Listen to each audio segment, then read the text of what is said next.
जय हिंद। सभी फौजी भाइयों को एक बार दमदारी के साथ जुड़ेंगे, बॉर्डर बैच के साथ में सभी साथ एक बार जुड़ेंगे। आज हमारा साइंस का ये सेकंड प्रैक्टिस है, तो उसमें साइंस एंड जीके जीएस के पीवाईक्यू जो भी आर्मी अग्निवीर में, जीडी में, क्लर्क में, टीडीएन में, डब्ल्यूएमपी में क्वेश्चन पूछे गए, वो सभी क्वेश्चन साथ हम लोगों ने डाले हैं।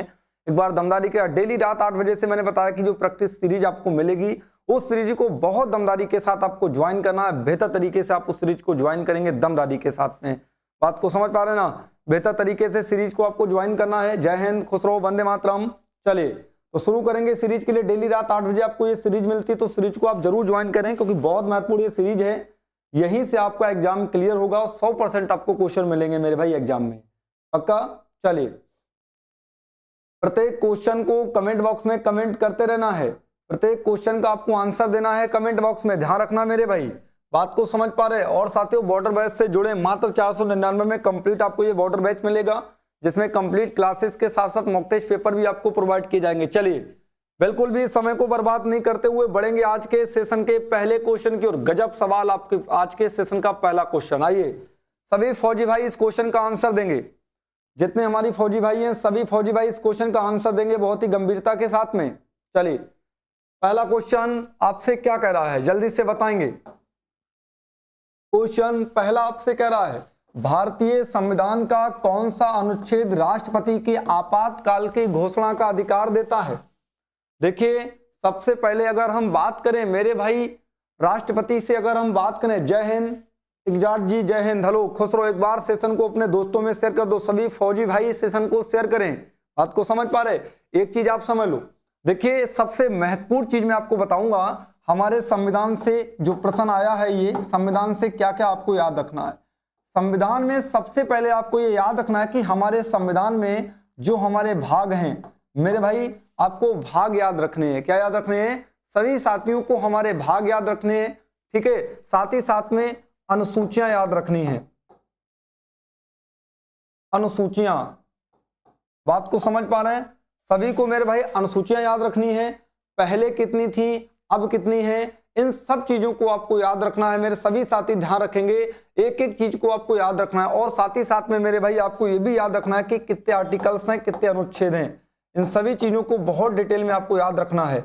आइए साथियों, देखिए आपको मालूम है कि हम 22 भागों को लेकर बात करते हैं, 22 भागों को लेकर बात करते हैं। अनुसूचियों की अगर हम बात करें तो पहले 8 अनुसूची थी, अब हम 12 अनुसूची के बारे में बात करते हैं। पहले हमारे आर्टिकल कितने थे? 375 थे। अब आपको मालूम है मेरे साथियों अलग अलग अनुच्छेद हैं तुम्हारे, तो अनुच्छेदों को लेके हम बात करते हैं कि भाग कितने हैं, टोटल अनुसूचियां कितनी हैं, टोटल अनुच्छेद कितने हैं। अनुच्छेद 395 लिखित में आपको करने हैं। वर्तमान समय में 400 समथिंग आपके अनुच्छेद हैं, ये आपको सब याद रखना है। इसके अलावा इसमें सबसे जो मुख्य चीज मेरे भाई मैं आपको बताऊंगा वो आपको याद रखना है। राष्ट्रपति से आपका क्वेश्चन आया है। किससे आया है? राष्ट्रपति से। राष्ट्रपति से क्वेश्चन आया है। राष्ट्रपति का जो वर्णन है वो अनुच्छेद 52 में है। किसमें है? 52 में। यही कभी उपराष्ट्रपति की बात कर दी जाए कि उपराष्ट्रपति का वर्णन किसमें है? उपराष्ट्रपति का अनुच्छेद 63 में है। साथियों, कभी प्रधानमंत्री की बात कर दी जाए तो प्रधानमंत्री का उल्लेख किस अनुच्छेद में है? तो प्रधानमंत्री का उल्लेख किसी भी अनुच्छेद में नहीं है। साथ ही साथ उप प्रधानमंत्री की अगर हम बात करें, उप प्रधानमंत्री का उल्लेख किसी भी आर्टिकल में नहीं है। साथियों, अगर हम प्रधानमंत्री की बात करें तो प्रधानमंत्री का जो उल्लेख है वो किसमें है? ये आर्टिकल 75 में है। ध्यान रखेंगे, बहुत बेहतर तरीके से चीजों को याद रखना है। क्लियर है ना? राम राम, खुश रहो मेरे साथियों। राष्ट्रपति 52 में है, उपराष्ट्रपति 63 में है, उप प्रधानमंत्री का कोई प्रावधान नहीं है। प्रधानमंत्री 75 में है। किसमें है? 75 में है। ये सब आपको चीजें याद रखनी है। एक एक चीज आपको याद रखनी है कि किसमें किसका उल्लेख आपका किया गया है। भारतीय संविधान का कौन सा अनुच्छेद राष्ट्रपति को आपातकाल की घोषणा का अधिकार देता है? आपातकाल का अधिकार की घोषणा अनुच्छेद 352 में है। आपातकाल की घोषणा का उल्लेख अनुच्छेद 352 में किया गया। बहुत गजब तरीके से, है ना? है ना? बहुत बढ़िया, क्या बात है। एक बार दमदारी के साथ सेशन को शेयर करेंगे, बेहतर तरीके से क्वेश्चन का आंसर करेंगे। अगला क्वेश्चन, भारतीय संविधान में मौलिक कर्तव्य, मौलिक कर्तव्य कितने हैं? देखिए, मौलिक कर्तव्य की हम बात करते हैं, बहुत जल्दी से आप आंसर करेंगे। सभी फौजी भाई इस सेशन को शेयर कर देंगे दमदारी के साथ में। क्वेश्चन आपसे कह रहा है कि भारतीय संविधान में मौलिक कर्तव्य कितने हैं? देखिए, अगर हम मौलिक कर्तव्य की बात करें, मौलिक कर्तव्य हमारे कितने हैं, तो आप पहले तो ये याद रखो कि मौलिक कर्तव्य कहां से लिए गए? मौलिक कर्तव्य हमारे रूस से लिए गए। मेरे भाई ध्यान रखना, मौलिक कर्तव्य रूस से लिए गए और कितने मौलिक कर्तव्य हैं मेरे भाई, ध्यान रखना, हमारे 11 मौलिक कर्तव्य हैं। कितने मौलिक कर्तव्य हैं? 11 मौलिक कर्तव्य है। 11 कितने मौलिक कर्तव्य है? 11। सभी फौजी भाई मौलिक कर्तव्यों के बारे में याद रखेंगे, कुल हमारे 11 मौलिक कर्तव्य हैं। बात को समझ पा रहे? पक्का है ना? चलिए ठीक है, अगला क्वेश्चन। 1857 की क्रांति की शुरुआत किस स्थान से हुई? सभी फौजी भाई बताएंगे, फटाफट बोलेंगे। 1857 की क्रांति की शुरुआत किस स्थान से हुई? बहुत फेमस सवाल है, और इसका जो प्रमुख नेता या प्रथम क्रांतिकारी जो नेता था उसका नाम तुमसे पूछा जाता है ना। 1857 की क्रांति का सम्मान या क्रांति की शुरुआत किस स्थान से हुई थी मेरे भाई? 1857 की क्रांति की जो शुरुआत है वो किस स्थान से हुई थी, ये आपको याद रखना है। किस स्थान से हुई थी? आप जानते कि सर मेरठ से हुई थी। कहां से हुई थी? मेरठ से। और ये आपको ध्यान रखना है, ये 1857 की क्रांति आपकी मेरठ से हुई थी। और मंथ भी पूछा जाता है, मई का मंथ था, ये ध्यान रखना, मई का मंथ था। पूरी डेट किसको याद है कमेंट बॉक्स में लिख के बताएंगे। और इसका प्रमुख नेता आपका मंगल पांडे। आपको मालूम है कौन है मेरे भाई? मंगल पांडे, ठीक है ना, मंगल पांडे। मंगल पांडे, तो मेरठ इस क्वेश्चन का करेक्ट आंसर हो जाएगा। सभी साथी क्लियर रूप से समझ पा रहे मेरे भाई? बहुत बढ़िया, क्या बात है, गजब। ऐसे क्वेश्चन का आंसर आपको करना है। क्वेश्चन नंबर 4, इकबाल जिंदाबाद। इकबाल जिंदाबाद का नारा किसने दिया? ये आर्मी में सवाल पूछा गया था। इकबाल जिंदाबाद मैंने बहुत फेमस आपको बताया था, सुभाष चंद्र बोस का तुम मुझे खून दो मैं तुम्हें आजादी दूंगा, ये वाला बहुत फेमस है इनका, सुभाष चंद्र बोस का। लेकिन इनकलाब जिंदाबाद किसका नारा है? सभी फौजी भाई कमेंट करके बताएंगे। इनकलाब जिंदा है, ये किसका नारा है? इनकलाब जिंदाबाद किसका नारा? जल्दी से कमेंट करेंगे। रक्षित, बहुत बढ़िया। सभी साथी कमेंट बॉक्स में कमेंट करते रहेंगे और आपको बताना है कि इनकलाब जिंदाबाद ये किसने नारा दिया था मेरे भाई। इनकलाब जिंदाबाद की बात करें तो ये नारा किसने दिया था? ये नारा दिया था आपके भगत सिंह ने। ये नारा किसने दिया था फौजी भाइयों? ये नारा भगत सिंह ने दिया था कि इनकलाब जिंदाबाद। बात को समझ पा रहे हैं ना? चलिए, अच्छा है सवाल, बहुत गजब है। आगे देखिएगा अगला, भारत का सबसे बड़ा डेल्टा कौन सा है? सबसे बड़ा डेल्टा, भारत का सबसे बड़ा डेल्टा। आप जानते हैं डेल्टा के बारे में? डेल्टा के बारे का मतलब होता है जहां पे नदियों का मुहाना होता है ना, उसको डेल्टा के नाम से जानते हैं। इन्होंने तुमसे कहा है कि भारत का सबसे बड़ा डेल्टा कौन सा है? जल्दी से कमेंट करके बताएंगे। कुछ चीजें आपको याद क्लास में ही हो जाएंगी। बहुत बेहतर तरीके से पढ़ते रहो, बहुत अच्छे तरीके से पढ़ते रहो, फैक्ट आपको मिलते रहेंगे, आपको याद होता रहेगा। क्वेश्चन करा भारत का सबसे बड़ा डेल्टा, बहुत बढ़िया।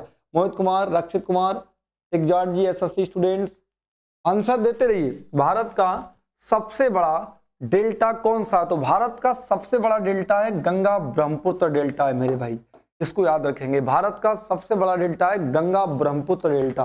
कौन सा? गंगा ब्रह्मपुत्र डेल्टा सबसे बड़ा डेल्टा है तुम्हारा भारत का। अगला क्वेश्चन है, भारत में सबसे अधिक वर्षा वाला स्थान कौन सा है?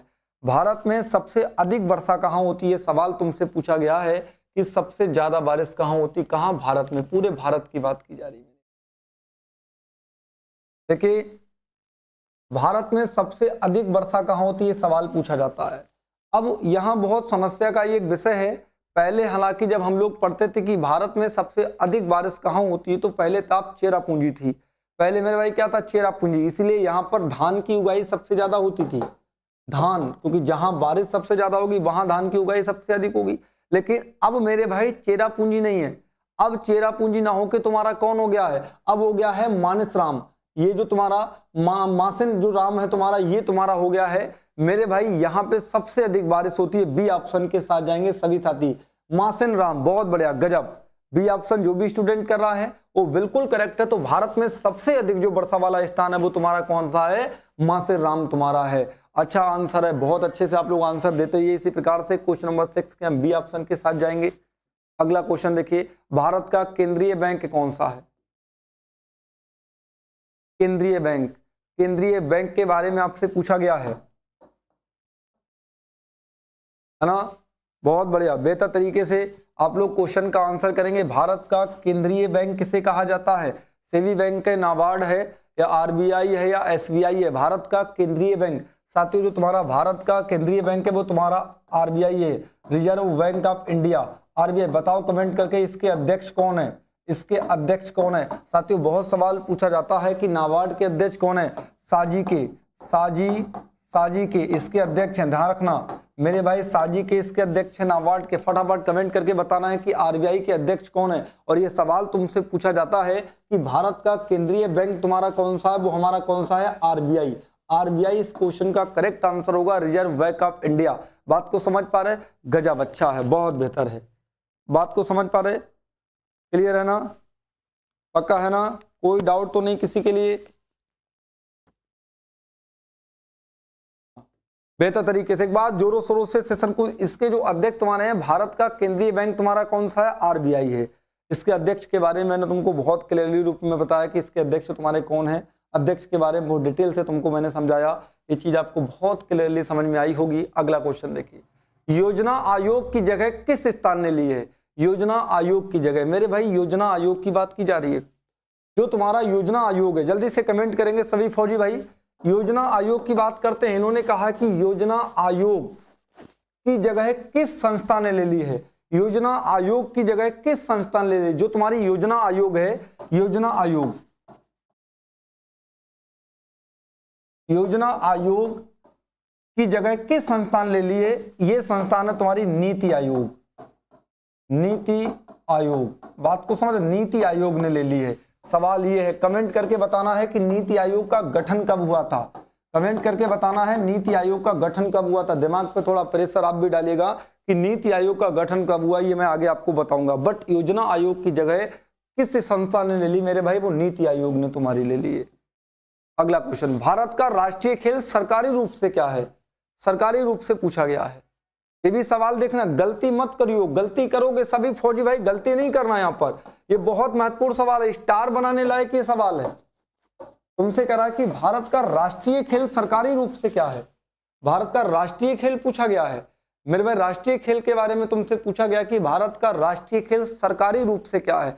देखिए मैं आपको एक चीज समझा देता हूं, मैंने कल भी तुमको पढ़ाया था, आज भी मैं तुमको इस चीज के बारे में बता रहा हूं कि भारत का जो अपना एक खेल है, मतलब हमारा एक राष्ट्रीय खेल बेसिकली है जिसको हॉकी के नाम से जानते हैं, लेकिन सरकारी रूप से क्या, ये सवाल पूछा गया है। तो मेरे भाई भारत का राष्ट्रीय खेल सरकारी रूप से कोई नहीं है, ये ध्यान रखना, ठीक है। गवर्नमेंट की अथॉरिटी से कोई भी सरकारी गेम नहीं है, बट भारत का हमारा राष्ट्रीय खेल क्रिकेट है। तो आपको बहुत सॉरी हॉकी है, बट आपको हॉकी टिक नहीं करना। कल भी मैंने आपको समझाया कि हॉकी हमारे भारत का है, क्रिकेट इंग्लैंड का है, बट आपको नहीं करना है। इन्होंने कहा सरकार, अगर ये सरकारी रूप से हटा देते तो सीधी सीधी बात थी, हमारा हॉकी हो जाता, बट यहाँ पे हॉकी ना होगी, डी ऑप्शन होगा, कोई नहीं। पक्का याद रखेंगे इस चीज के बारे में। National game of India is hockey, that is correct, but government के अकॉर्डिंग इन्होंने तुमसे पूछा है। जय जवान जय किसान का नारा किसने दिया? जय जवान जय किसान, फटाफट कमेंट करके बताएंगे। क्वेश्चन करा है जय जवान जय किसान, नारे सब याद होने चाहिए, एक एक नारा याद होना चाहिए मेरे भाई, एक एक नारा तुमको याद होना चाहिए। फटाफट कमेंट करके बताएंगे जय जवान जय किसान का नारा किसने दिया। अच्छा आप बताओ फटाफट, करो या मरो का नारा किसने दिया? करो या मरो, करो या मरो, ये नारा किसने दिया? जल्दी से बताओ। आराम हराम है, आराम हराम है, आराम हराम है, ये नारा किसने दिया? बहुत कंफ्यूजन के नारे हैं, जल्दी से कमेंट करके आप लोग बताना है कि करो या मरो का नारा किसने दिया था, आराम हराम है का नारा किसने दिया था। जल्दी से कमेंट करके बताओ मेरे भाई, करो या मरो का नारा किसने दिया, आराम हराम है नारा किसने दिया? बहुत बेहतर, जल्दी से कमेंट करके बताएंगे। बहुत बढ़िया, एक बच्चे का आंसर आया है, इन्होंने कहा महात्मा गांधी। दूसरा बताइए फटाफट, आराम हराम है का नारा किसने दिया है? कमेंट करते रहिए भाई। चलिए, जय जवान जय किसान का नारा किसने दिया? ये हमारा दिया शास्त्री जी ने, हमारे, क्लियर है ना, शास्त्री जी ने हमारा ये नारा दिया था। बहुत बढ़िया, क्या बात है, गजब बात, ठीक है, बहुत बेहतर तरीके से आपने बताया, बहुत बेहतर तरीके से आप क्वेश्चंस का आंसर कर पा रहे हैं। तो आर्मी अग्निवीर की बेहतर तैयारी के लिए बहुत दमदारी के साथ पढ़ते रहिएगा, दमदारी के साथ तैयारी करनी है आप लोगों के लिए। और इंडियन आर्मी की बेहतर तैयारी के लिए super sky classes border batch लेके आया है, इस बॉर्डर बैच को बहुत अच्छे से आप ज्वाइन कीजिएगा। अगला क्वेश्चन, ये साइंस से सवाल है, क्योंकि आपको मालूम है कि साइंस से भी आपके सवाल पूछे जाते हैं। चलो इस क्वेश्चन का आंसर दो बाबू। विद्युत धारा की एसआई इकाई क्या है? सभी फौजी भाई आंसर देंगे, विद्युत धारा की एसआई इकाई क्या है? सबसे सरल सिंपल सवाल है, इस सवाल को बहुत बेहतर तरीके से आपको आंसर देना है कि विद्युत धारा की एसआई इकाई क्या है। विद्युत धारा की एसआई इकाई डेली रात 8 बजे आपको जुड़ना है। मैं बहुत डिटेल से आपको इसीलिए समझाता हूं। हाँ, हो जाएगा आराम से। क्लियर है ना? बिल्कुल रखित पढ़ते रहो बेहतर तरीके से, एक एक ऑप्शन क्लियर करूंगा। वाट किसका होता है बाबू? शक्ति का होता है। वाट शक्ति का होता है। एम्पियर तुम्हारा धारा का होता है।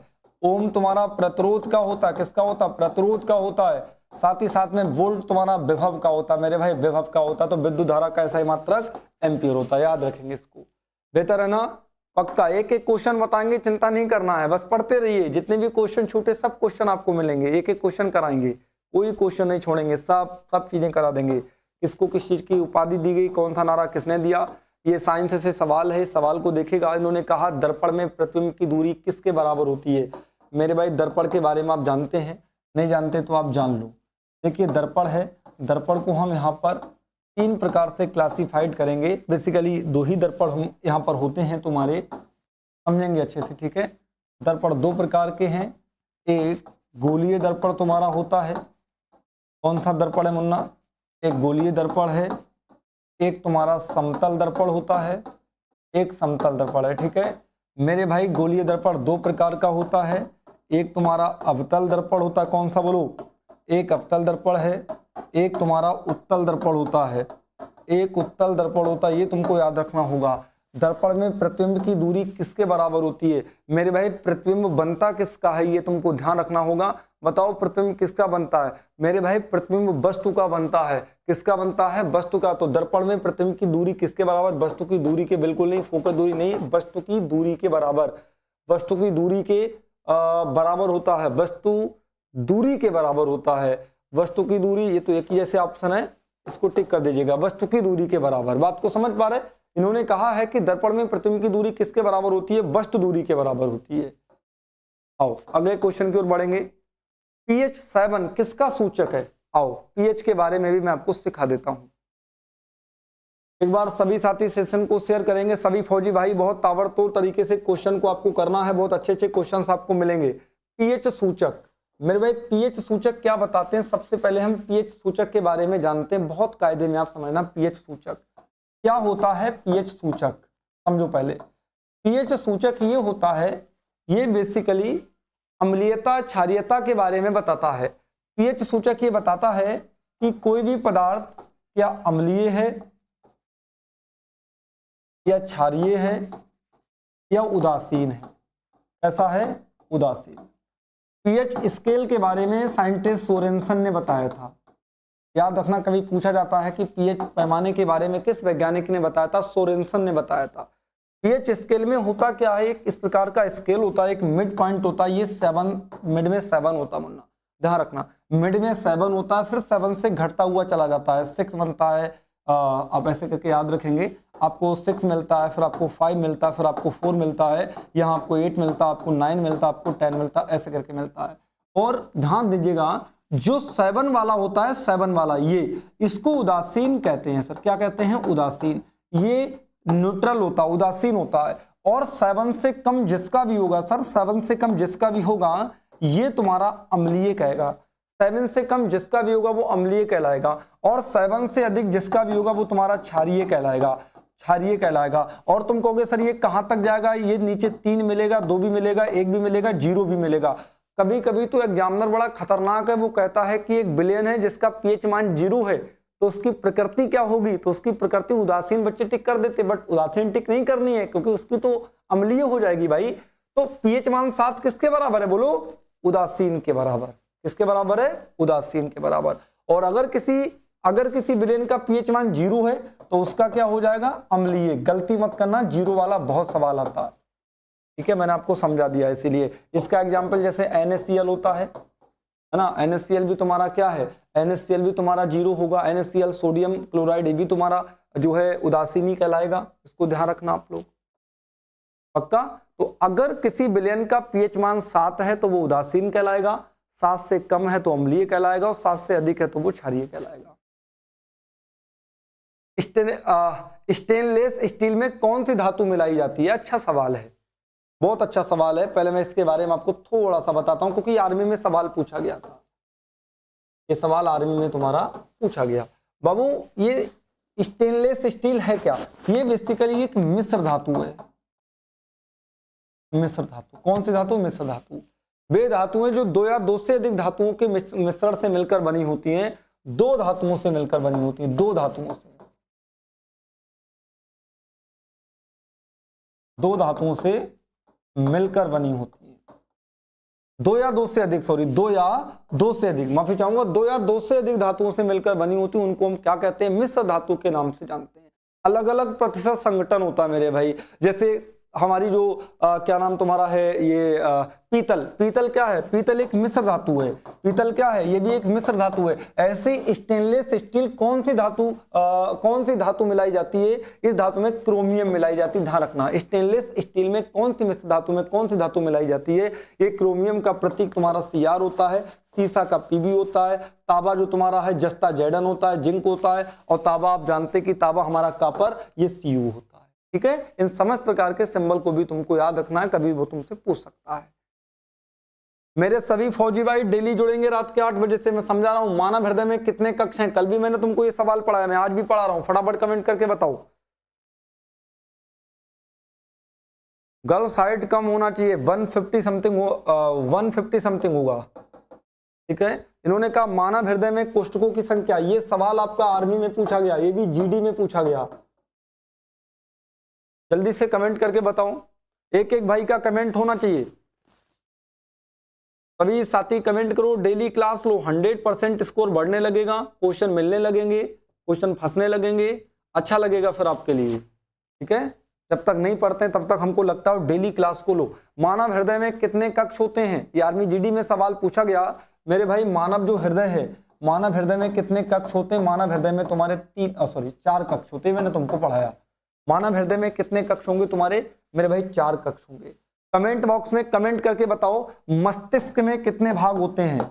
मस्तिष्क में कितने भाग होते हैं? मस्तिष्क में भाग जल्दी से बताओ मेरे भाई, मस्तिष्क में कितने भाग होते हैं? कमेंट करके बताओ, ये सवाल पूछा जाएगा, मस्तिष्क में कितने भाग होते हैं? जल्दी से बोलो, फटाफट कमेंट करके बताओ, मस्तिष्क में कितने भाग हैं? आपको कमेंट करके बताना मेरे भाई, सभी साथियों के लिए। ठीक है, हृदय में मैंने तुमको बता दिया, मस्तिष्क तुमको बताना है। प्रकाश संश्लेषण किस भाग में होता है? देखिए, आपको मालूम है प्रकाश संश्लेषण के बारे में समझो।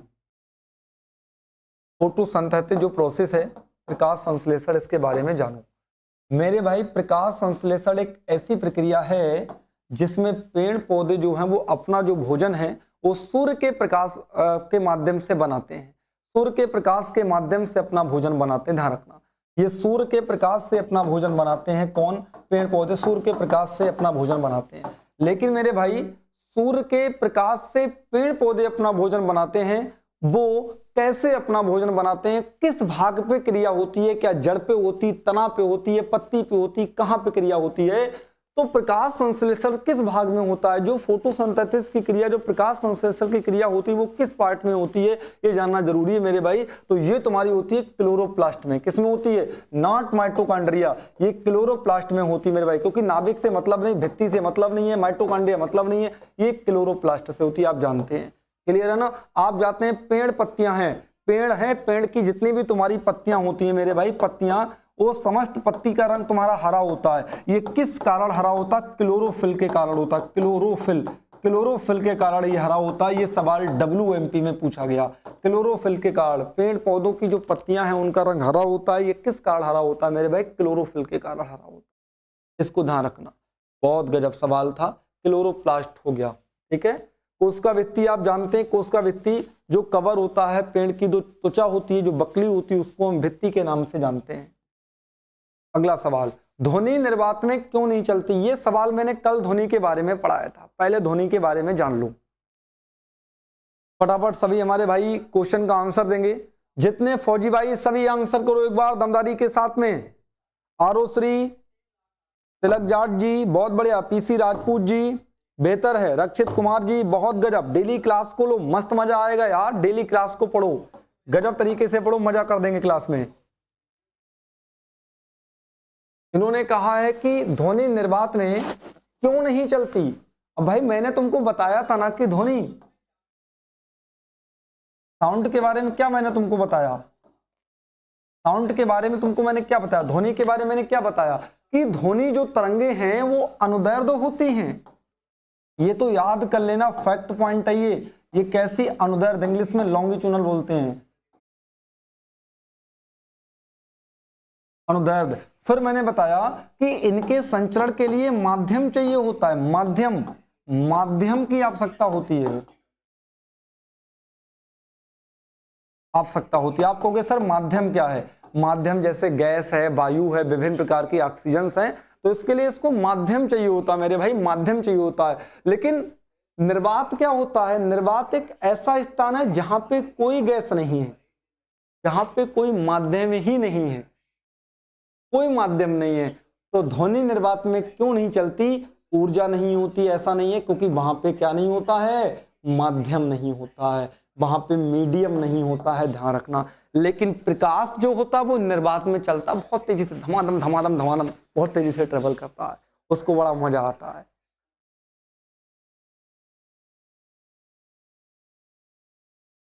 बहुत बढ़िया, क्या बात है, बात को समझ पा रहे, चीजें क्लियर होंगे कि नहीं क्लियर होंगी, बताओ फटाफट, मजा आया कि नहीं मजा आया। यानी सभी मेरे साथी और सभी साथियों से मैं रिक्वेस्ट करता हूं कि अपने साथियों को सेशन जरूर शेयर किया करो और जरूर सभी साथियों को जोड़ो कि super sky classes Indian army की बेहतर तैयारी करा रहा है, बेहतर तरीके से आप लोग सेशन से डेली जुड़ो, है ना। अभी ये सेकंड क्लास है, डेली आप प्रैक्टिस करोगे तो अच्छा लगेगा। डीएनए की संरचना किसने दी, डीएनए मेरे भाई, डीएनए सबसे पहली चीज, इंडियन आर्मी जीडी वाले कैंडिडेट ध्यान दें कि डीएनए की फुल फॉर्म पूछी जाती है, डीऑक्सीराइबो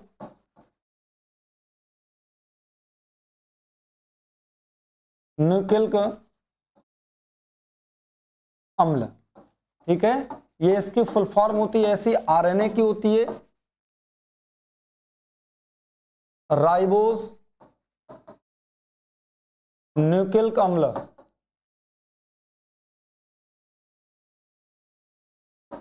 मेरे भाई डीएनए की खोज न्यूटन से मतलब नहीं, डार्विनवाद नहीं, वाटसन और क्रिक।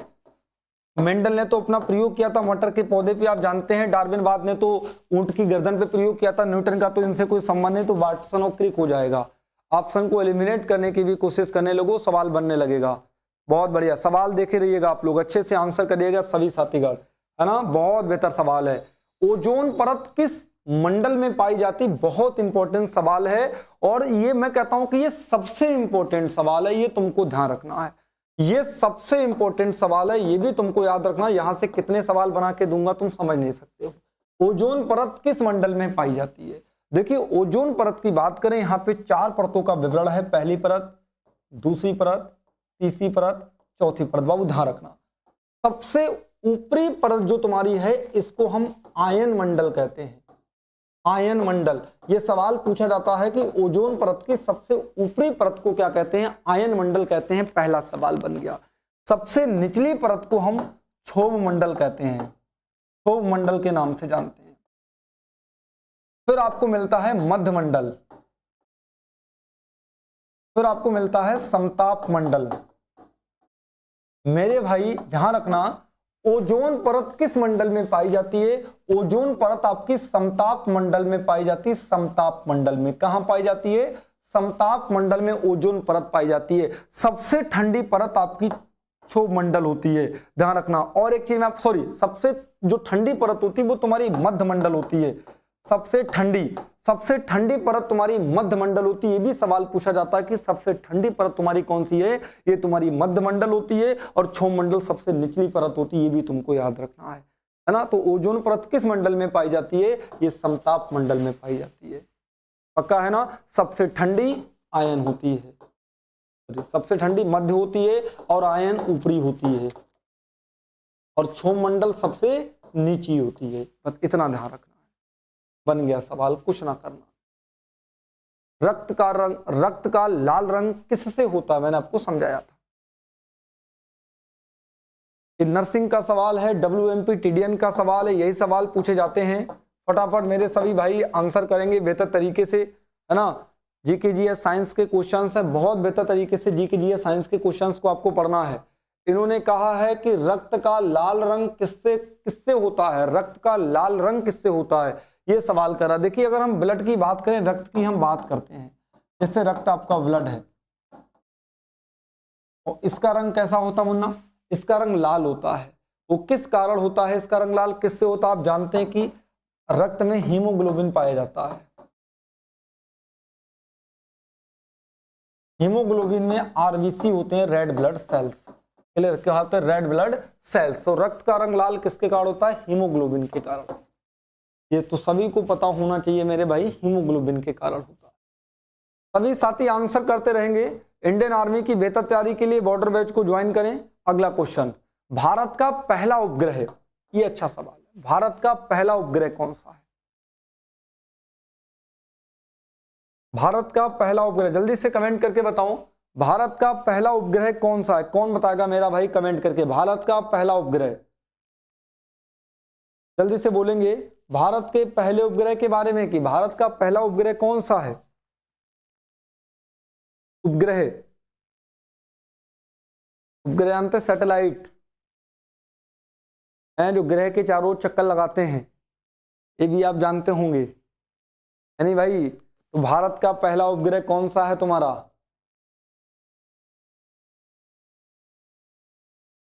भारत का पहला उपग्रह साथियों, जो भारत का पहला उपग्रह है, पहला सैटेलाइट है, ये आर्यभट्ट है। कौन सा है? आर्यभट्ट। आर्यभट्ट भारत का तुम्हारा पहला उपग्रह है। क्वेश्चन नंबर हम लोग 21 के ए ऑप्शन के साथ जाएंगे। अगला क्वेश्चन देखिए, मानव शरीर का सबसे बड़ा अंग। अब देख सवाल देखिएगा, सबसे बड़ा अंग, ये जीडी में सवाल पूछा गया कि मानव शरीर का सबसे जो बड़ा अंग है वो कौन सा। अब यहाँ पर एक चीज मैं आपको बताऊंगा, मानव शरीर का अंग पूछा गया है, यहाँ पे सवाल कौन सा बनता है? मानव शरीर की सबसे बड़ी ग्रंथि। मेरे भाई एक सवाल आता है सबसे बड़ी ग्रंथि, ये सवाल बनता है कि मानव शरीर की सबसे बड़ी ग्रंथि कौन सी होती है? ये आपकी यकृत होती है, इसको लीवर के भी नाम से जानते हैं, है ना। ऐसे आता है ऊर्जा, ऊर्जा का पावर हाउस, ऊर्जा का पावर हाउस किसे कहते हैं? ये माइटोकॉन्ड्रिया को कहते हैं, ये माइटोकॉन्ड्रिया को कहते हैं। यही सवाल आ रहा, मानव शरीर का सबसे बड़ा अंग पूछा गया है। अंग, अंग क्या होता है आप जानते हैं ना, अंग पूछा गया। इसमें किस सवाल के किस ऑप्शन को आप टिक करेंगे? मानव शरीर का सबसे बड़ा अंग पूछा गया है, ये सवाल है। अब देखिए अगर हम हृदय पे जाते तो सबसे बड़ा तो नहीं, फेफड़े भी नहीं। अब एक लीवर, एक त्वचा है। अब हमसे ग्रंथि कहता, मेरे भाई ग्रंथि कहता तब तो बात अलग थी, लेकिन ये मुझसे कह रहे हैं कि मानव शरीर का सबसे बड़ा अंग। अब त्वचा तो हमारी पूरी पूरी त्वचा है, ये तो पूरा ही नीचे से ऊपर, यानी कि कहने का तात्पर्य है कि एड़ी से लेके चोटी तक तो पूरी त्वचा ही त्वचा है। बात को समझ पा रहे हैं? एड़ी से लेके चोटी तक त्वचा ही त्वचा है, तो ऐसे केसेस में तो हमारी त्वचा हो जाएगी। बट अंग पूछा गया तो हम इसको लीवर के साथ भी टिक कर सकते हैं। सवाल की लैंग्वेज को तुम समझने की कोशिश करिएगा। मानव शरीर का सबसे बड़ा अंग, मेरे भाई अभी आपको यही टिक करना त्वचा, लेकिन ग्रंथि अगर पूछी जाएगी तो आपको लीवर टिक करना, ये तुमको ध्यान रखना पड़ेगा, क्योंकि लीवर ही सबसे बड़ी ग्रंथि होती है। यकृत मानव शरीर की सबसे बड़ी ग्रंथि होती है। ये सवाल मैं आपको बता दे रहा हूं, मैंने यहाँ पर नोट भी करा दिया, कभी ग्रंथि से सवाल पूछा जाएगा तो तुमको लीवर और यकृत ही टिक करना है। क्लियर हो गया? चलो अगला सवाल, गति की तीसरी अवस्था किसने दी थी? ये सवाल है, बहुत बेहतर सवाल है। गति की तीसरी अवस्था किसने दिया? ये गति की हम पहली और दूसरी अवस्था के बारे में तुमको बताते हैं। एक गति है तुम्हारा न्यूटन के गति के नियम है। न्यूटन का गति का प्रथम नियम है बाबू, ध्यान रखना, इसको जड़त्व का नियम कहते हैं, इसको गैलीलियो का नियम भी कहते हैं। दो चीजें याद रखना है, सवाल पूछा जाएगा कि गैलीलियो का न्यूटन का कौन सा नियम होता है? प्रथम नियम होता है। ये पूछा जाएगा कि जड़त्व का नियम किससे कहा जाता है? न्यूटन का प्रथम नियम जड़त्व का नियम कहलाता है। मेरे भाई सेकंड लॉ के बारे में आप जानते हैं, वो होता है F बराबर ma। ऐसे ही आपका तीसरा लॉ होता है थर्ड लॉ, ये इसको कहते हैं क्रिया प्रतिक्रिया का नियम, इसको क्रिया प्रतिक्रिया का नियम कहते हैं, इसको क्रिया प्रतिक्रिया का नियम कहते हैं। और गति की तीसरी अवस्था का नियम किसने दिया था? ये न्यूटन ने दिया था। केपलर ने ग्रह की गति के बारे में बताया, ग्रह की गति के बारे में बताया था केपलर ने। साथ ही साथ में आइंस्टीन का एक मास एनर्जी रिलेशन है E=mc²। और गैलीलियो ने दूरबीन का भी आविष्कार किया, ये भी तुम ध्यान रखना होगा, आर्मी में सवाल पूछा जा सकता है कि दूरबीन का आविष्कार किसने किया। इतना चीज आप समझ पा रहे होंगे बेहतर तरीके से, बहुत बेहतर है, क्या बात। आओ अगला सवाल देखिए, हरे पौधे किस गैस को ग्रहण करते हैं? आंसर देंगे सभी बच्चे। हरे पौधे, क्वेश्चन तुमसे कह रहा है कि जो तुम्हारे हरे पौधे हैं, हरे पौधे किस गैस को ग्रहण करते हैं? ग्रहण करने की तुमसे बात की जा रही है कि जो तुम्हारे हरे पौधे हैं वो किसको ग्रहण करते हैं मेरे भाई? ग्रहण की तो तुमसे बात की जा रही है। जितने भी हमारे हरे पौधे हैं वो किस प्रकार की गैस को जो है ग्रहण करते हैं, ग्रहण से तुमसे चीजें पूछी गई हैं। अब यहाँ पे एक चीज आप बहुत डिटेल से मेरी समझना, जो मैं आपको समझाने की कोशिश कर रहा हूँ। हरे पौधे जैसे हम लोग क्या करते हैं मेरे भाई, हम लोग ऑक्सीजन को ग्रहण करते हैं और ऑक्सीजन को ग्रहण करने के बाद वो कार्बन डाइऑक्साइड के रूप में हम उसको बाहर निकालते हैं। लेकिन हरे पौधे भी गैस को ग्रहण करते हैं मेरे मुन्ना, वो कार्बन डाइऑक्साइड को ग्रहण करते हैं। हरे पौधे किस गैस को ग्रहण करते हैं? ये कार्बन डाइऑक्साइड को ग्रहण करते हैं। सी ऑप्शन के साथ हम लोग चले जाएंगे। भारत का सबसे बड़ा राज्य क्षेत्रफल के आधार पर, जल्दी से कमेंट करके बताओ। गोलू यादव तिलक, बहुत बढ़िया, जय हिंद भाई। फौजी बनने का सपना ठाना है तो सुपर स्काई क्लासेस का हाथ पकड़ लो और डेली क्लासेस शुरू कर दो अभी से ही, ताबड़तोड़ तरीके से, बेहतर तरीके से क्लास लेने लोगों, अच्छे से क्लास अभी से ही शुरू कर दो, बहुत दमदारी के साथ अपनी क्लास पढ़ने लोगों। मैं आपको समझा रहा हूं, भारत का सबसे बड़ा राज्य, तुमसे पूछा गया कि भारत का सबसे बड़ा राज्य कौन सा है? भारत का सबसे बड़ा राज्य मेरे भाई, अब देखिए सबसे बड़ा राज्य दो प्रकार से होता है। एक क्षेत्रफल से सबसे बड़ा राज्य होता है, एक क्षेत्रफल में सबसे बड़ा होता है, एक जनसंख्या में सबसे बड़ा राज्य होता है। जनसंख्या में सबसे बड़ा राज्य, क्षेत्रफल में अगर हम देखें कि क्षेत्रफल में मेरे भाई भारत का जो सबसे बड़ा राज्य होगा, अगर क्षेत्रफल की तुमसे बात करेगा कि क्षेत्रफल में सबसे बड़ा राज्य कौन सा है, तो ये राजस्थान हो जाएगा। आपको मैंने पढ़ाया था जिसकी राजधानी आपकी जयपुर है, और ऐसे ही मैंने तुमको ये पढ़ाया कि जनसंख्या के आधार पर तुम्हारा उत्तर प्रदेश हो जाएगा जिसकी राजधानी लखनऊ है तुम्हारी। ठीक है, तो राजस्थान इस क्वेश्चन का करेक्ट आंसर हो जाएगा। आओ, भारतीय राष्ट्रीय ध्वज के बीच में कितनी तीलियां होती हैं? ये सवाल इंडियन आर्मी के लिए बहुत स्पेशल सवाल है, फटाफट फोकस करेंगे इस सवाल पे। इन्होंने कहा है कि भारतीय राष्ट्रीय ध्वज के बीच में कितनी तीलियां होती? बाबू तीलियों की तुमसे बात की गई है।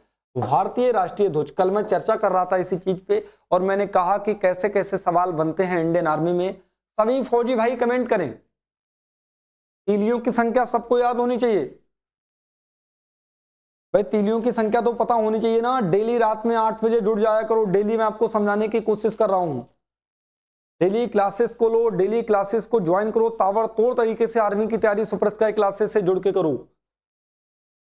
भारतीय राष्ट्रीय ध्वज में के बीच कितनी तीलियां होती हैं? तीलियों के बारे में तुमसे पूछा गया कि तीलियां कितनी है। अब एक चीज समझो, मैंने राष्ट्रीय ध्वज के बारे में आपको सबसे पहले क्या बताया? मैंने कहा राष्ट्रीय ध्वज कब अपनाया गया? पहले क्वेश्चन को समझ लो, कब अपनाया गया? मैंने मुन्ना समझाया कि 22 जुलाई 1947 को इसको अपनाया गया, राष्ट्रीय ध्वज तिरंगा झंडा को अपनाया गया। ये मैंने आपको समझाया। पहला सवाल तो तुमसे यहां पे बनता है कि राष्ट्रीय ध्वज कब अपनाया गया। दूसरा सवाल ये बनता है कि राष्ट्रीय ध्वज का जो तुम्हारा अनुपात है वो अनुपात कितना है? हमारा राष्ट्रीय ध्वज 3:2 में है। 3:2 का मतलब है 3 है लंबाई और 2 है इसकी चौड़ाई। ये तुमको याद रखना पड़ेगा। ये भी मैंने आपको बात बता दी क्योंकि अनुपात से सवाल बनता है। तीसरा सवाल मैंने तुमको बताया मेरे भाई रंगों का विवरण मैंने आपको बताया, तो मैंने 3 रंग के बारे में बताया था। 3 रंग में तुम्हारा मैंने क्या क्या बताया? मैंने कहा सबसे ऊपर तुम्हारा केसरिया रंग होता है, सबसे ऊपर तुम्हारा केसरिया रंग होता है, इसके बाद नीचे आपका सफेद रंग होता है और बिल्कुल नीचे आपका होता है मेरे भाई हरा रंग होता है। ये मैंने रंगों के बारे में बताया। और मैंने कहा बीच में तुम्हारा एक चक्र होता है जिसको अशोक चक्र के नाम से जानते हैं। इसमें तीलियां होती हैं और इन तीलियों की संख्या कितनी होती मुन्ना? इन तीलियों की संख्या आपकी कितनी होती? बोलो कितनी? 22 होती है या 24 तीलियां होती? बोलो फटाफट मेरे भाई। ये 24 तीलियां होती। कितनी तीलियां? 24। सी ऑप्शन के साथ जाएंगे। 24 तीलियां होंगी, ध्यान रखना। मैंने पूरा बता दिया, इससे ज्यादा तुमसे ना पूछेगा। रेशियो सबसे ज्यादा पूछता है कि तिरंगा झंडा का अनुपात कितना होता है। ये मैंने आपको इसीलिए समझा दिया। रंगों के बारे में बताया, सबसे ऊपर केसरिया है, बीच में सफेद है, सबसे नीचे तुम्हारा हरा रंग होता है, बीच में अशोक स्तंभ में तीलियों की संख्या तुम्हारी 24 होती है। ये मैंने आपको समझा दिया। ये सवाल आपका बनेगा। जय हिंद, खुश रहो। ठीक है, क्लियर हो गया ना मुन्ना? एक एक फैक्ट क्लियर है। चलो अगला सवाल देखने की कोशिश करेंगे। भारत का पहला गवर्नर जनरल कौन था? भारत का पहला गवर्नर जनरल बोलिए मेरे भाई भारत का पहला गवर्नर जनरल पूछा गया, भारत का पहला गवर्नर जनरल कौन बताएगा? भारत का पहला गवर्नर जनरल कौन था? Lord Curzon? बिल्कुल नहीं था।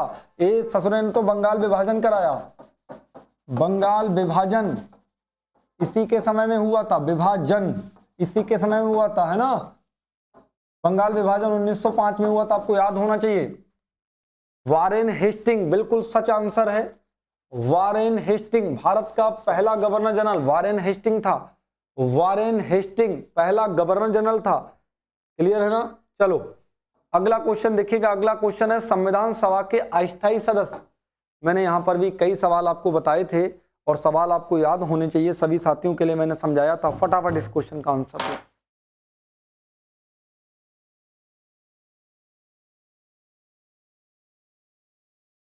मेरे भाई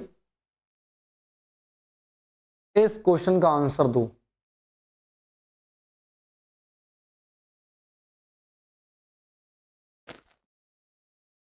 अब सभी साथियों को इस क्वेश्चन का आंसर करना। संविधान सभा के अस्थायी अध्यक्ष कौन थे?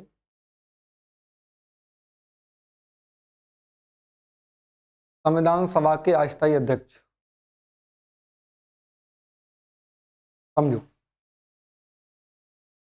कैबिनेट मिशन योजना के तहत संविधान सभा का गठन किया गया, और जब कैबिनेट मिशन योजना के तहत संविधान सभा का गठन किया गया मेरे भाई, तो संविधान सभा की सबसे पहली बैठक 9 दिसंबर 1946 को हुई थी, ये ध्यान रखना, सबसे पहली बैठक हुई थी। इस समय इसके जो अस्थायी सदस्य थे, अस्थायी सदस्य कभी पूछा जाए तो हमारे थे सच्चिदानंद सिन्हा,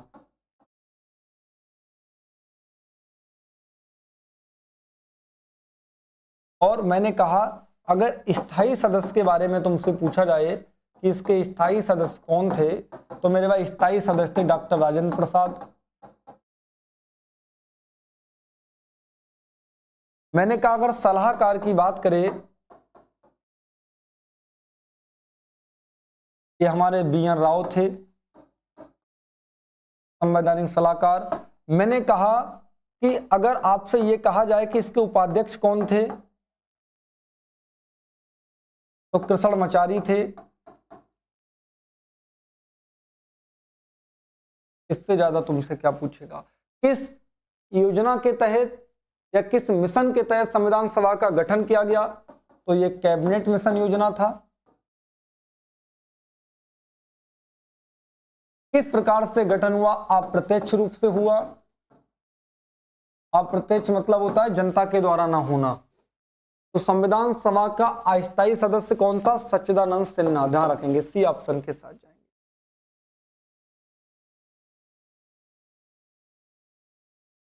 बहुत बढ़िया, क्या बात, गजब तरीके से करेंगे क्वेश्चंस के लिए। अगला क्वेश्चन देखिएगा, क्वेश्चन नंबर 29 है, भारत में योजना आयोग की स्थापना कब हुई? योजना आयोग, तभी मैंने आपको बताया था नीति आयोग के स्थान पे योजना आयोग है, तभी मैं आपको बता रहा था सवाल में बहुत अच्छे से। मेरे भाई भारत में योजना आयोग की स्थापना कब हुई थी? भारत में जो योजना आयोग है इसकी स्थापना कब हुई थी? 1950 में योजना आयोग की स्थापना हुई थी। योजना आयोग की स्थापना कब हुई थी? 1950 में। सभी साथी क्वेश्चन को देखें, योजना आयोग की स्थापना तुम्हारी कब 1950 में की गई थी। अगला क्वेश्चन, विश्व पर्यावरण दिवस। गजब सवाल है, कितना अच्छा सवाल है, विचार करिएगा, ये सुंदर सवाल है, एग्जाम में 100% आपको मिलेगा। और लाइन लगा दूंगा मैं दिवसों की, ध्यान रखना। आप पहले देखो, आप मेरे भाई सबसे पहले तो आप दिवस में क्या देखेंगे कि जो 22 अप्रैल है, 22 अप्रैल, इसको हम पृथ्वी दिवस मनाते हैं।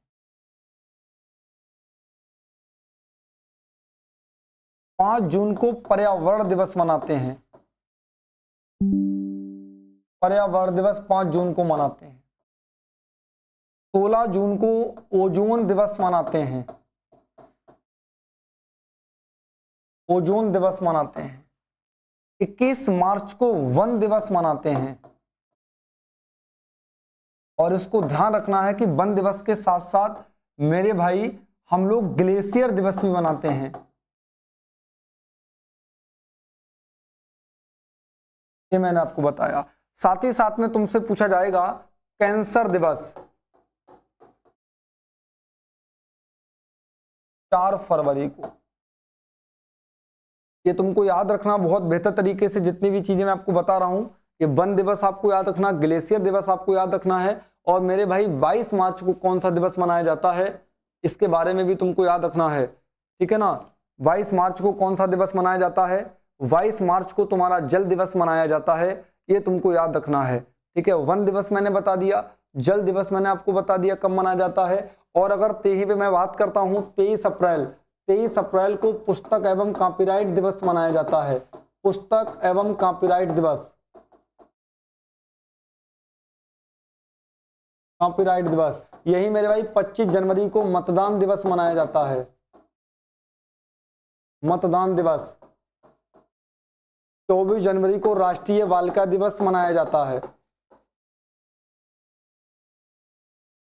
बात को समझ पा रहे हैं? इन सब चीजों को एक एक दिवस, जितने दिवस आप पढ़ते रहेंगे उतना बेहतर तरीके से आप इनको याद, हाँ बिल्कुल मेरे भाई 30 जनवरी को शहीद दिवस मनाते हैं, शहीद दिवस मनाते हैं। 10 जनवरी को राष्ट्रीय भाषा दिवस, राष्ट्रीय हिंदी दिवस मनाते हैं, ठीक है। इन समस्त प्रकार के क्वेश्चंस को आपको याद रखना है। ऐसे 26 नवंबर को याद रखना, 26 नवंबर को संविधान दिवस मनाते हैं, संविधान दिवस, जिसको विधि दिवस भी कहते हैं और इसको दुग्ध दिवस के भी नाम से जानते हैं। समस्त प्रकार के दिवस सब बच्चों को याद होने चाहिए। एक एक बार हम इतने दिवस आपको लिखा देते मेरे भाई, है ना। सभी दिवस आप याद करो, एक एक दिवस आप याद करो। सशस्त्र सेना झंडा दिवस 7 दिसंबर को, मानवाधिकार 10 दिसंबर को, मातृभाषा दिवस, राष्ट्रीय विज्ञान दिवस, राष्ट्रीय बालिका दिवस, सरोजिनी नायडू दिवस, सुभाष चंद्र बोस दिवस। ये समस्त प्रकार के दिवस, एक एक दिवस आपको याद होने चाहिए। कमेंट आपको करके बताना है विश्व गौरैया दिवस कब मनाया जाता है। विश्व गौरैया दिवस, ये आपसे मैं क्वेश्चन पूछ रहा हूं, ये आपको कमेंट में बताना है, ठीक है। विश्व गौरैया दिवस। चलो, भारत की सबसे लंबी नदी के बारे में पूछा गया है। सवाल रोटेट करेंगे, 3 से 4 सवाल यहां से बनेंगे तुम्हारे। क्वेश्चन तुमसे कह रहा है भारत की सबसे लंबी नदी कौन सी है। हाँ भाई, मजा आया नहीं आया बताओ। भारत की सबसे लंबी नदी के बारे में पूछा गया कि बताओ भाई भारत की सबसे लंबी नदी कौन सी होती है। देखिए, कल मैंने इस चीज के बारे में समझाया था, मैं फिर आपको समझाने की कोशिश कर रहा हूं। भारत की नदियों के बारे में पूछ रहा है, भारत की सबसे लंबी नदी। अगर भारत के बारे में पूछ रहा है तो भारत की सबसे लंबी नदी अगर तुमसे पूछ रहा है तो मैंने आपसे कहा मेरे भाई वो गंगा नदी होती है। कौन सी? गंगा। यही विश्व की तुमसे पूछी जाए, विश्व की सबसे लंबी नदी मेरे भाई, तो विश्व की सबसे लंबी नदी तुम्हारी कौन सी होती? मैंने कहा नील नदी होती, नील। इसको नाल के भी नाम से जानते हैं, नाल नदी, है ना। इसको नाइल नदी भी कहते हैं, ध्यान रखना, कभी धोखे से गलती मत करना, नाइल नदी के भी नाम से जानते हैं। यही विश्व की सबसे चौड़ी नदी की तुमसे बात करेगा तो चौड़ी नदी मेरे भाई ये तुम्हारी अमेजन नदी होती है। कैसी नदी होती है? अमेजन नदी होती है। इसको भी तुमको ध्यान रखना। बात को समझ पा रहे? इसको अमेजन नदी के नाम से हम लोग जानते हैं। तो नदियों के बारे में आपको याद होना चाहिए। तो गंगा नदी भारत की सबसे लंबी नदी है। कितनी? भारत की सबसे लंबी नदी है तुम्हारी। कर्क रेखा भारत के कितने राज्यों से होकर गुजरती है? सवाल है, बेहतर सवाल है। कर्क रेखा, कर्क रेखा भारत के कितने राज्यों से होकर गुजरती है? बहुत बढ़िया, क्या बात। नील, नाइल, नल नदी के भी नाम से इसको हम जानते हैं। इन्होंने कहा कि कर्क रेखा भारत के कितने राज्यों से होकर गुजरती? कर्क रेखा, कर्क रेखा भारत के कितने राज्यों से होकर गुजरती है? यह सवाल तुमसे पूछा गया है। कर्क रेखा भारत के कितने राज्यों से होकर गुजरती है, आपको बताना है। मुन्ना, जो तुम्हारी कर्क रेखा है, कर्क रेखा भारत के कितने राज्यों से होकर गुजरती है? वो 8 राज्यों से होकर गुजरती है। सी ऑप्शन के साथ कितने राज्यों से होकर गुजरेगी? ये मेरे भाई 8 राज्यों से होकर गुजरती है। गजब सवाल, बेहतर सवाल, पढ़ते रहिए बेहतर तरीके से। जीएसटी कब लागू हुई थी? ये तो कोई गलत मत करना, जीएसटी वाला सवाल। सभी साथी कमेंट करो, जीएसटी कब लागू हुई थी?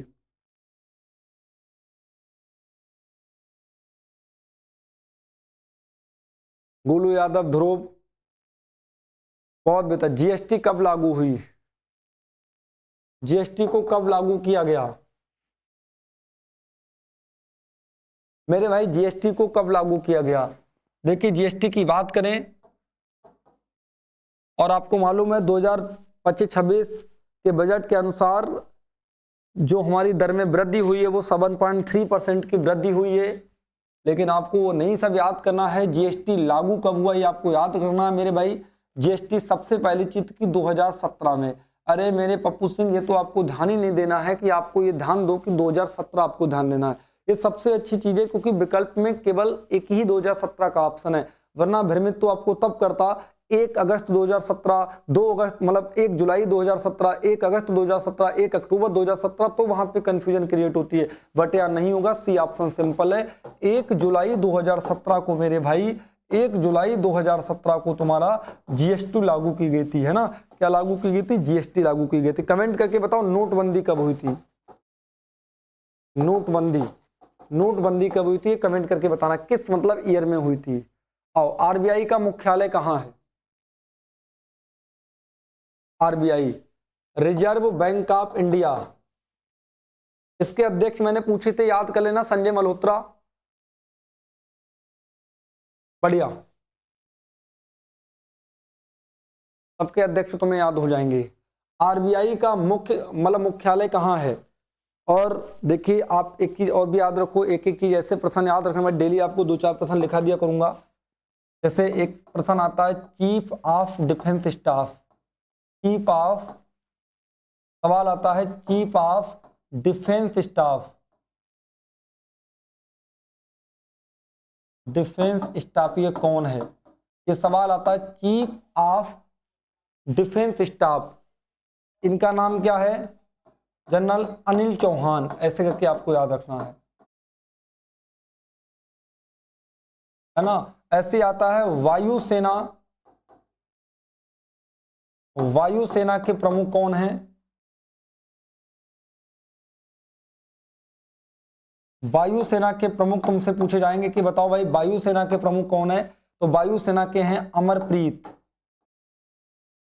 ये आपको याद रखना है। ऐसे ही थल सेना के आपसे पूछे जाएंगे,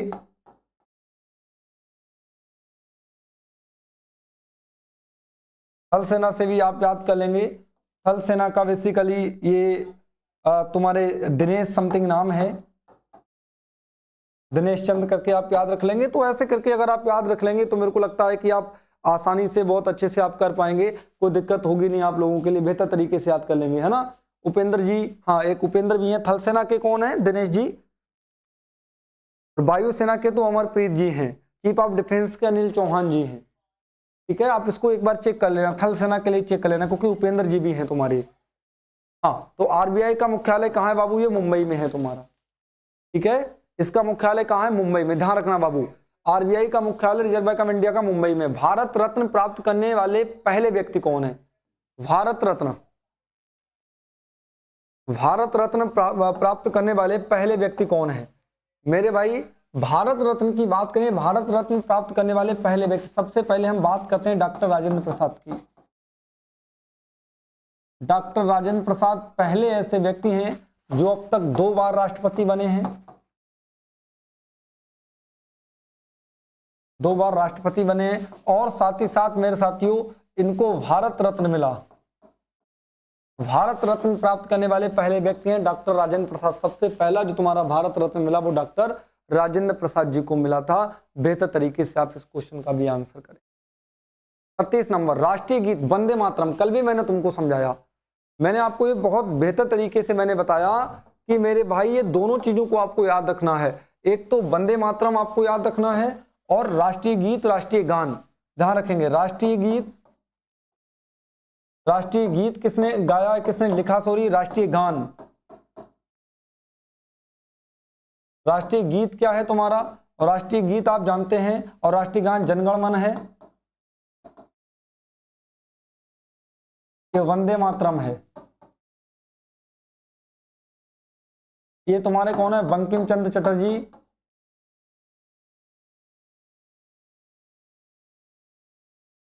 और ये हैं तुम्हारे रविन्द्रनाथ टैगोर। इनकी खास बात यह है कि जो तुम्हारा बांग्लादेश है, बांग्लादेश का भी राष्ट्रगान किसने लिखा है? रविन्द्रनाथ टैगोर ने ही लिखा है, ये भी तुमको ध्यान रखना होगा। तो Bankim Chandra Chatterjee the right answer of this question, Vande Mataram Bankim Chandra Chatterjee. ठीक है, बहुत बढ़िया, क्या बात है। ऐसे करके इसको याद रखेंगे तो आपको आसानी से याद हो जाएगा। ये तो सभी बता देंगे, साइंस का है ये सवाल। फटाफट बताओ मेरे भाई, बिल्कुल जल्दी से क्वेश्चन को समझने की कोशिश करें। इन्होंने कहा है कि शक्ति की ऐसा इकाई क्या है, जो पावर है शक्ति की ऐसा इकाई क्या है? मैं जानता हूं कि कैलोरी ऊर्जा की होती है, न्यूटन बल की होती है, वाट शक्ति की होती है, जूल कार्य की होती है। तो वाट के साथ जाएंगे, बी ऑप्शन करेक्ट हो जाएगा।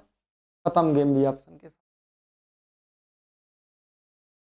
बहुत बढ़िया, बी ऑप्शन के साथ 37 का बी ऑप्शन बिल्कुल ठीक है। एक यूनिट विद्युत ऊर्जा किसके बराबर होती है? एक यूनिट विद्युत ऊर्जा किसके बराबर होती है? एक यूनिट विद्युत ऊर्जा किसके बराबर? ये सवाल फटाफट देखो, एक यूनिट विद्युत ऊर्जा किसके बराबर? जल्दी से आप देखेंगे, बहुत बहुत गजब आपको सेशन में क्वेश्चंस मिलेंगे। विद्युत ऊर्जा, एक यूनिट विद्युत ऊर्जा किसके बराबर होती है? सवाल आपसे कह रहा है एक यूनिट विद्युत ऊर्जा किसके बराबर? मेरे भाई एक यूनिट, आप जानते हैं, मैंने आपको बताया कि एक यूनिट होता क्या है, जानो। किसी वैद्युत परपथ में एक घंटे में व्यय होने वाली ऊर्जा को 1 किलोवाट घंटा अथवा 1 यूनिट कहते हैं। 1 किलोवाट घंटा अथवा 1 यूनिट के नाम से मेरे भाई इसको जाना जाता है। किसी वैद्युत परपथ में 1 घंटे में व्यय होने वाली ऊर्जा को 1 किलोवाट घंटा अथवा 1 यूनिट कहते हैं। 1 किलोवाट घंटा अथवा 1 यूनिट कहते हैं। एक सवाल आता है कि 1 किलोवाट घंटा में कितने जूल होते हैं? 3.6 गुणा 10 की घात 6 जूल होते हैं। तो सर उससे अगर बच्चा को याद रखना ही रखना है, इस चीज के बारे में आपको समझना होगा। गजब बात है, बहुत बेहतर है। आर्मी अग्निवीर की तैयारी करने वालों, तुम सबको मैं समझाने की कोशिश कर रहा हूं कि रात के 8 बजे से जुड़ना कभी ना भूलें। आज के 8 बजे से तुम जुड़ जाओ, 100% गारंटी के साथ आपको मिल जाएगा। तो सर उससे अगर बच्चा करेगा तो मैं तो ये मानता हूँ कि हो जाएगा आराम से, उसको आराम से कर ले, उसको हो जाएगा। अच्छा, बहुत आराम। भारत रत्न प्राप्त करने वाला व्यक्ति, बाबू मैं इसको चेक कर लूंगा अभी एक बार, ठीक है? चलो, सबसे हल्की धातु कौन सी होती है? फटाफट कमेंट करके बताएंगे। सबसे हल्की धातु के बारे में पूछा गया, सबसे हल्की धातु कौन सी है? सबसे हल्की धातु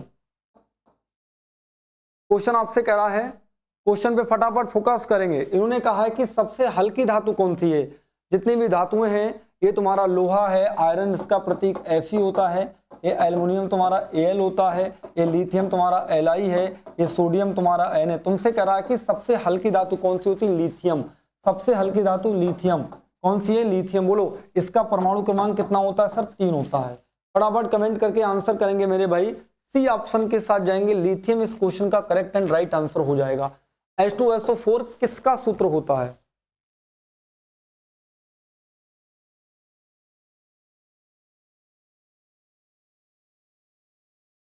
क्वेश्चन कह रहा है H2SO4 किसका सूत्र होता है? ये सवाल तुमसे पूछा गया है कि H2SO4 किसका सूत्र होता है। फटाफट आपको बताना है H2SO4 किसका सूत्र होता है। बाबू ध्यान रखना, आपको मालूम है कि जो तुम्हारा नाइट्रिक अम्ल होता है वो HNO3 होता है, नाइट्रिक अम्ल।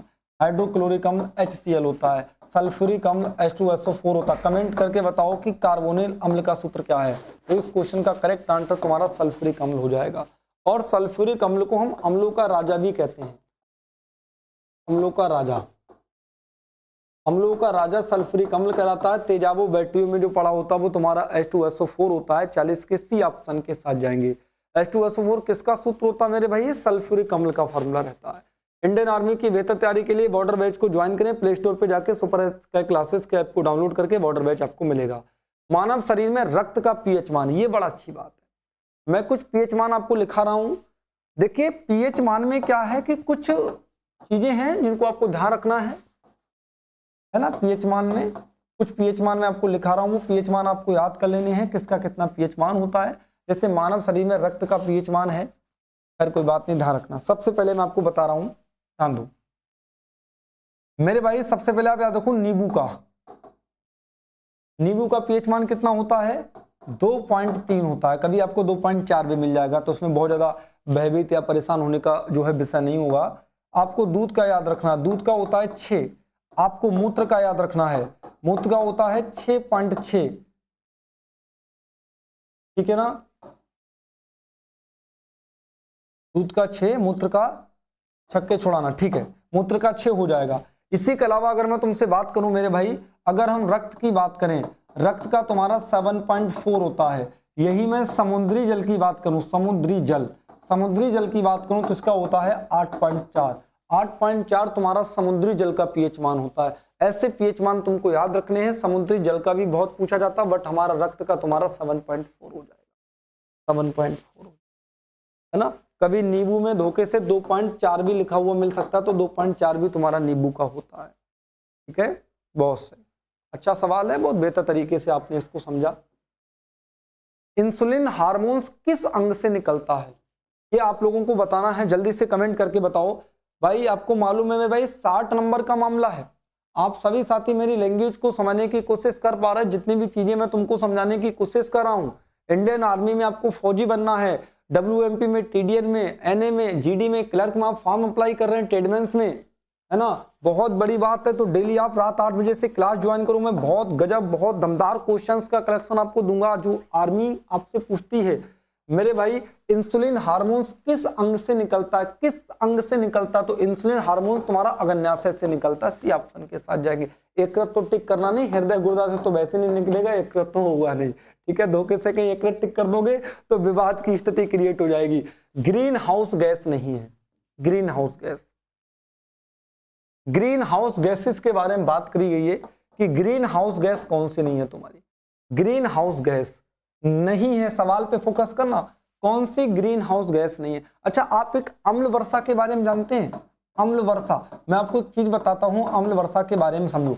अम्ल वर्षा में सबसे महत्वपूर्ण योगदान है H2SO4 का, सल्फ्यूरिक अम्ल का, यस SO2, है ना। बात को समझ, सल्फर डाइऑक्साइड का। देखिए अम्ल वर्षा में क्या होता है, जैसे आपने कभी देखा होगा कि जब बरसात होती है, एक नंबर का सवाल आता है कि ताजमहल का रंग पीला क्यों पड़ रहा है।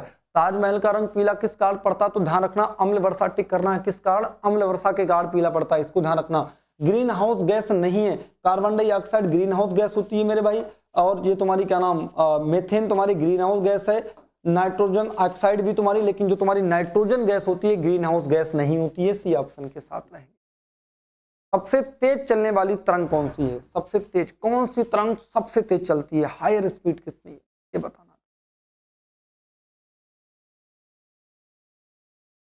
सबसे तेज चलने वाली तरंग कौन सी है? क्वेश्चन का आंसर करो। बहुत बढ़िया, PC राजपूत जी, छोटे तिलक जी, गोलू यादव जी, बहुत गजब है, क्या बात है। तिलक जाट महाराज जी, बहुत बढ़िया। सभी साथी कमेंट करेंगे तो अच्छा लगेगा। और आप सुपर स्काई क्लासेस को प्लीज सब्सक्राइब कर लो, क्योंकि डेली हम 50 क्वेश्चंस की सीरीज आप लोगों के बीच जरूर लाएंगे। और कभी कोई लिखने में अगर मिस्टेक होती देन प्लीज आप कमेंट करेंगे, क्योंकि हम लोग मिलके पढ़ाई करेंगे तभी बेहतर कर पाएंगे, आप समझते चीजों के लिए, है ना मेरे भाई। क्वेश्चन करा, सबसे तेज चलने वाली तरंग कौन सी? आप जानते हैं कि सबसे तेज हमारी प्रकाश तरंग चलती है। और प्रकाश तरंग का सबसे इंपॉर्टेंट गुण यह है कि प्रकाश के संचरण के लिए कोई माध्यम नहीं चाहिए होता, ये कहीं भी चलती, इसको कहीं भी चला दो वहां चली जाएगी। इसकी सर चाल कितनी होती है? 3 × 10⁸ मीटर प्रति सेकंड इसकी चाल होती है। 3 × 10⁸ मीटर प्रति सेकंड इसकी चाल होती है ना, ध्यान रखना। और इसकी प्रकृति अनुप्रस्थ होती है, ध्यान रखना, अनुप्रस्थ। अभी आपसे पूछा रहा है कि प्रकाश तरंग की प्रकृति, तो ये अनुप्रस्थ प्रकृति होती है।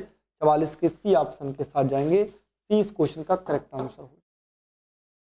मानव शरीर की सबसे मजबूत हड्डी, ये मजबूत हड्डी पूछी गई है यार। वैसे तो यहां सवाल में तो घुमाया गया है, सबसे मजबूत हड्डी पूछी गई है। देखिए मैं आपको एक चीज बता दूं, यहां चीजों को ना थोड़ा सा समझने का विचार है, क्योंकि एग्जामिनर यहां बदलाव भी करेगा, मैं आपको बहुत अच्छे से बता दूंगा। देखिए सबसे बड़ी हड्डी अगर बात करें तो ये हमारी फीमर होती है, जो कि जांग में पाई जाती है, सबसे बड़ी हड्डी। हो सकता है ऑप्शन में मैच है, क्या है? और सबसे छोटी हड्डी है वो स्टेपीच होती है, जो कि हमारी कान में पाई जाती है। लेकिन मेरे मुन्ना सबसे मजबूत जो हड्डी होती है ये बेसिकली जबड़े की होती है।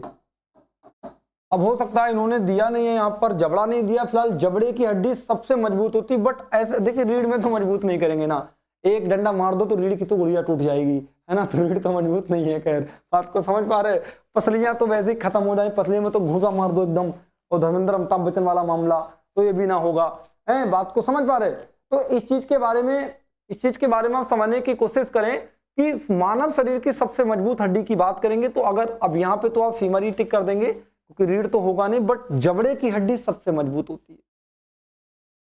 हाँ प्रियांशु यादव, अब आप आ गए हैं तो और इंक्रीमेंट हो गया है, 7 है तो कल 7000 भी मिलेंगे, चिंता मत करो, आज सेकंड क्लास है ये।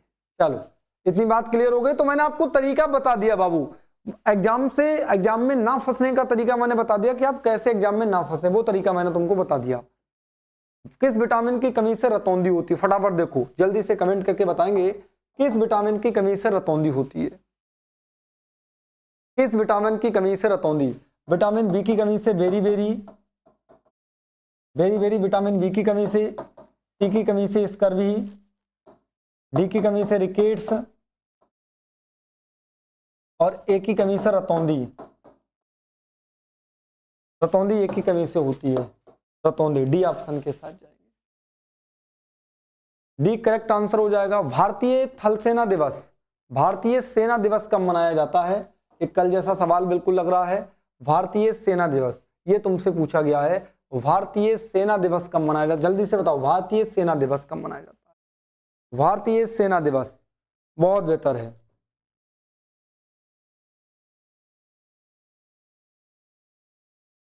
अच्छा सवाल है, भारतीय सेना दिवस कब मनाया जाता है। मेरे भाई आर्मी अग्निवीर की तैयारी करने वाले सभी साथी बेहतर तरीके से देखेंगे, मैं आपको फिर समझा रहा हूं। इन्होंने तुमसे कहा कि भारतीय सेना दिवस कब मनाया जाता है, सेना दिवस के बारे में पूछा गया, सेना दिवस के बारे में कौन करेगा इस क्वेश्चन का आंसर, जल्दी से क्वेश्चन का आंसर करेंगे।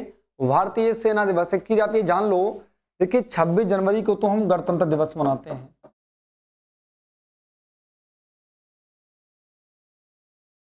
और 15 अगस्त को स्वतंत्रता दिवस मनाते हैं।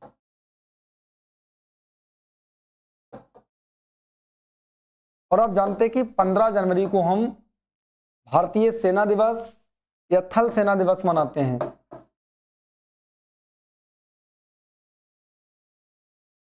बात को समझ पा रहे, 15 जनवरी को हम मनाते हैं, बात को समझ पा रहे, डी ऑप्शन के साथ हम चले जाएंगे। 48 नंबर, आईएनएस विक्रांत क्या है, आईएनएस विक्रांत क्या, ये सवाल अच्छा है आर्मी के लिए, ध्यान रखेंगे। क्वेश्चन आपसे कह रहा है मेरे भाई कि जो तुम्हारा आईएनएस विक्रांत है ये तुम्हारा क्या है, आईएनएस विक्रांत के बारे में पूछा गया। फटाफट क्वेश्चन का आंसर करेंगे। डेली रात के 8 बजे से, आपको मालूम आज ये सेकंड क्लास है इंडियन आर्मी का, डेली आपको पढ़ना है, डेली क्लास आपको लेना है। आईएनएस विक्रांत क्या, पनडुब्बी मिसाइल नहीं, बिल्कुल नहीं, ये है विमान वाहक पोत है, विमान वाहक चीजों को ले जाने के लिए इसका यूज किया जाता है, आईएनएस विक्रांत नाम दिया गया। आईएनएस विक्रांत क्या है, विमान वाहक तुम्हारा पोत है मेरे भाई। अगला क्वेश्चन देखिए, मानव शरीर में सबसे छोटी हड्डी कहाँ होती है, ये तो आपको पता ही होगा, है ना, ये तो मैंने अभी आपको समझाया कि मानव शरीर में सबसे छोटी हड्डी कहाँ होती है। मानव शरीर में सबसे छोटी हड्डी मेरे भाई कहाँ होती है, सवाल मैंने बताया। मानव शरीर में सबसे छोटी हड्डी कान में होती है, इसे स्टेपीच कहते हैं, सबसे छोटी हड्डी, बी ऑप्शन के साथ जाएंगे। बी ऑप्शन तुम्हारा क्लियर हो जाएगा ना, बोलो। 50 क्वेश्चन, सूर्य से पृथ्वी तक प्रकाश पहुंचने में कितना समय लगता है, सूर्य से पृथ्वी तक प्रकाश को पहुंचने में कितना समय लगता है मेरे भाई, एक बार दमदारी के साथ कमेंट करेंगे। क्वेश्चन नंबर 50वां है, सूर्य से पृथ्वी तक प्रकाश पहुंचने में कितना समय लगता है। क्वेश्चन कर रहा है कि सूर्य से पृथ्वी तक प्रकाश पहुंचने में कितना समय लगता है। देखिए हमारा सूर्य है और सूर्य से जो प्रकाश पृथ्वी तक आता है इसको पहुंचने में कितना समय लगता है मेरे भाई, ये लगता है 8 मिनट 20 सेकंड। 8 मिनट 20 सेकंड इस क्वेश्चन का करेक्ट आंसर है, 8 मिनट 20 सेकंड, बहुत बेहतर है। साथियों मैं सभी साथियों से कहना चाहता हूं, आपने ठाना है इंडियन आर्मी में सिलेक्शन लेना, और आप भी जानते हैं कि बेहतर तैयारी करना, क्योंकि आपको मालूम है कि जीके जीएस का जो क्लास चल रहा बहुत वेटेज है मेरे भाई, 60 नंबर का, क्योंकि 15 जीएस से 15 साइंस से 30 दूनी 60 क्वेश्चंस का वेट, 60 नंबर का वेटेज है। बहुत बेहतर तरीके से आप कवर अप कीजिएगा इस चीज के लिए, और डेली शाम को 8 बजे से क्लासेस को ज्वाइन, अपने आप आपको शेड्यूल लगा हुआ मिलेगा, डेली शाम को 8 बजे से आप जुड़ जाइएगा। बेहतर तरीके से मजबूती के साथ अपनी तैयारी को करिएगा। बात को समझ पा रहे हैं मेरे भाई? डेली 8 बजे से जुड़िएगा। और सभी साथी बेहतर तैयारी के लिए ये सुपर स्काई क्लासेस लेके आया है बॉर्डर बैच इंडियन आर्मी के लिए, जिसमें लाइव क्लासेस के साथ साथ record class, 50+ mock test and result oriented content आपको प्रोवाइड किया जाएगा। तो जाइएगा प्ले स्टोर पर, डाउनलोड करिएगा सुपर स्काई क्लासेस का ऐप, वहां पे मिलेगा आपको बॉर्डर बैच। क्लियर है? मिलते हैं कल फिर 8 बजे और डेली पढ़िएगा। जय हिंद, जय भारत।